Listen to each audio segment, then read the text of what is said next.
أيوة، غنى ورقص وناسة وكل حاجة حلال زلال.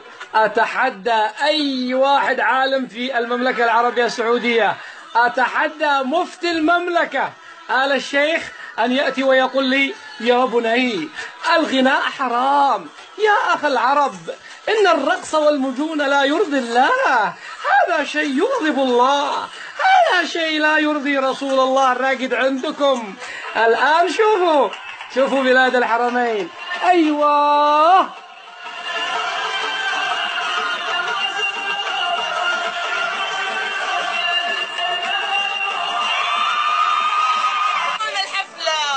ولا أروع. الله الله الله الله على بلاد الحرمين.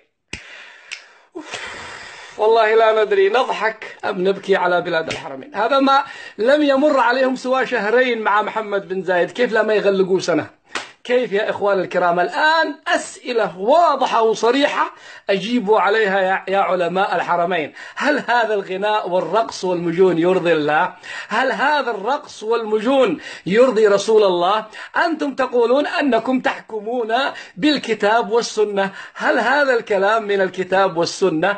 أين جمعية الأمر بالمعروف والنهي عن المنكر يلاحقوا الناس في الشوارع لأنهم قصوا قصة الأسد؟ ألا يعتبروا هذا منكرا أم أنه حلال زلال؟ ما دام أنه يرضي ولي الأمر فهو حلال عادي. يرضي الله يغضب الله عادي يا آل الشيخ أنتم عبد الرحمن السديس، عادي جدا ما دام يرضي ولي الأمر.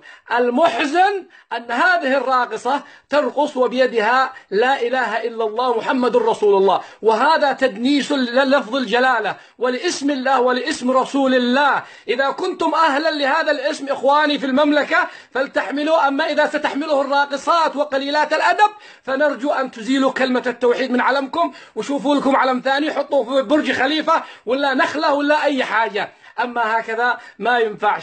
وأسفي على بلاد الحرمين.